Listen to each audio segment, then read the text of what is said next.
off the lights. And whatever you do, don't look at the doll on your shelf tonight.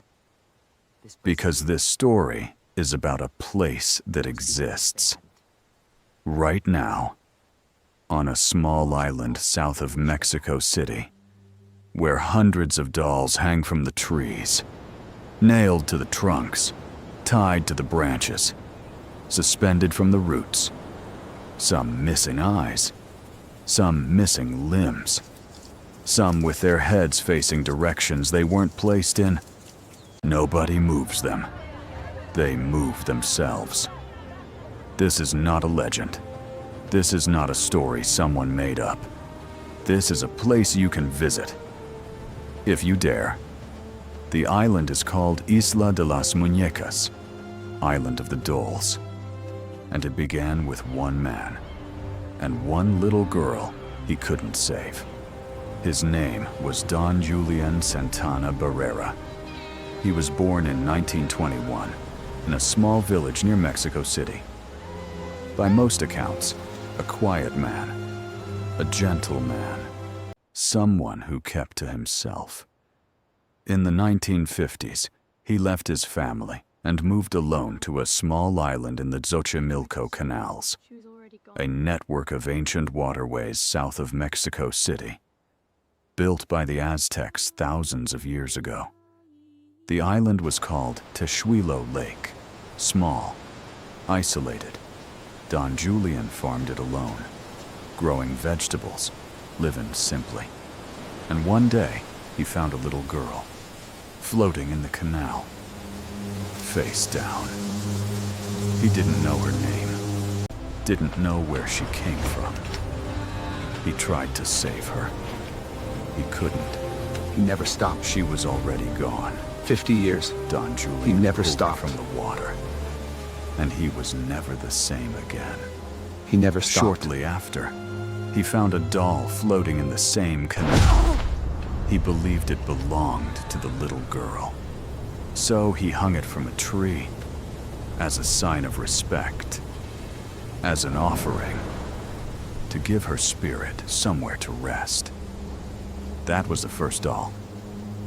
But it wasn't the last, because Don Julian began to hear things. At night, footsteps on the island. When nobody was there, a child's voice, call in from the water. He became convinced that the little girl's spirit was still on an island, trapped, unable to leave. And the dolls, he believed, were the only thing keeping her calm. So he collected more. Every doll he could find. From the canals, from the trash, from traders who came by boat. He hung them everywhere, from every tree, every branch, every nail he could drive into the wood. For 50 years, Don Julian collected dolls, hundreds of them. Some people thought he had lost his mind. He told them the dolls were alive, that the little girl's spirit moved between them, that they protected the island from evil, that at night they whispered to him. Don Julian lived alone on that island for 50 years, collecting dolls, hanging dolls, talking to dolls. And then, in 2001, his nephew came to visit. His name was Anastasio. He found Don Julian in the canal, face down, in the exact same spot where the little girl had been found 50 years before. The same canal, the same position. Don Julian was 80 years old. The official cause of death, heart attack. But Anastasio has never believed that. He told reporters, in the days before he died, Don Julian had been acting strangely, more than usual. He said the dolls were calling him, that the little girl wanted him to join her, that it was time. Anastasio found him face down in the water the next morning.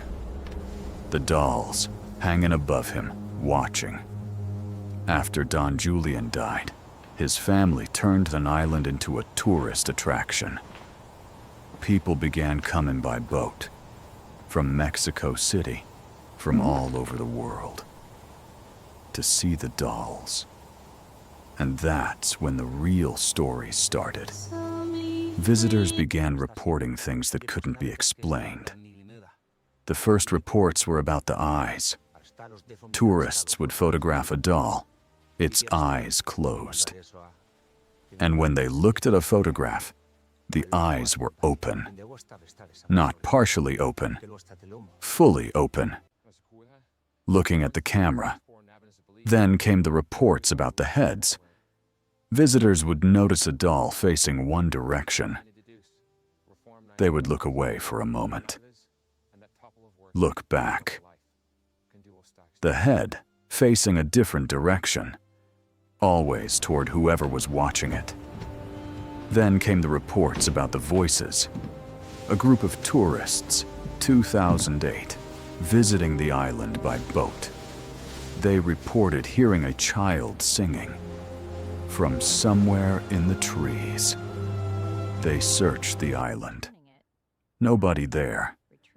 The guide with them, a man who had worked those canals for 20 years, said he had heard it before.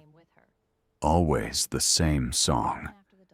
Always from the same part of the island, where Don Julian had hung the first doll.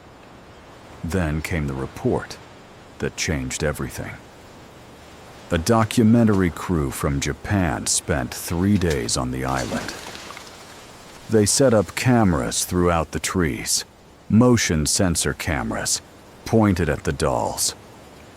On the second night, at 3 a.m., every single camera triggered simultaneously. The footage, when they reviewed it, showed something moving between the dolls. Not an animal, not the wind.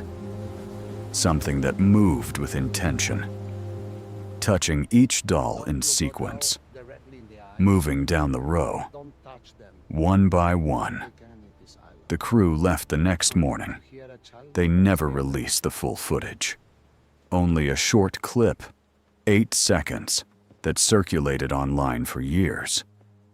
In the clip, one doll, at the edge of the frame, turns its head, slowly, toward the camera, and appears to smile.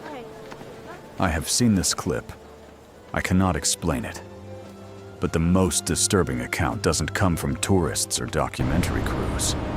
It comes from Anastasio himself, Don Julian's nephew, the man who inherited the island, the man who found his uncle face down in the canal.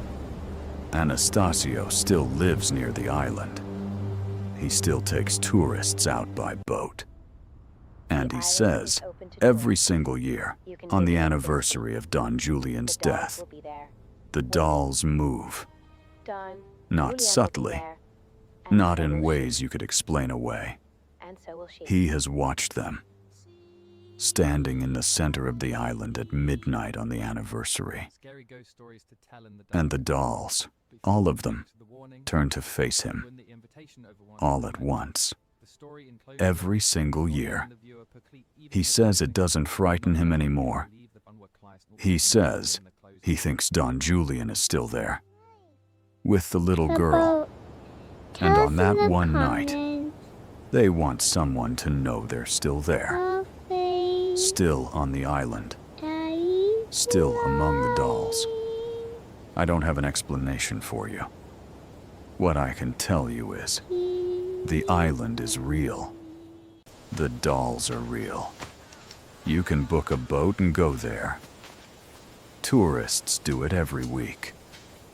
But every guide who takes people there says the same thing before they arrive.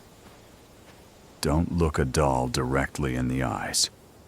Don't touch them. And whatever you do, don't take one home. 3 tourists have reportedly taken dolls from the island. All 3 reported the same thing in the weeks after. Movement. In their homes. At night. The doll in a different place than they left it. One woman threw hers into a river. She found it on her doorstep the next morning. She returned it to the island by boat. She told the guide it felt like something came with her and stayed, even after the doll was gone. I don't know what Don Julian found on that island 50 years ago. I don't know what the little girl was, or what she is now. What I know is, somewhere south of Mexico City, right now, tonight, hundreds of dolls are hanging in the dark, Buenos Días. their eyes open, watching the canal, waiting. And if you listen carefully enough, you might hear it. A child's voice, Yes. singing from somewhere in the trees. This has been Scary Ghost Stories to Tell in the Dark. Subscribe to Storyvox Media for a new story every week. And tell us in the comments, would you visit the Island of the Dolls? Or would you stay on the boat? Good night. Or whatever's left of it.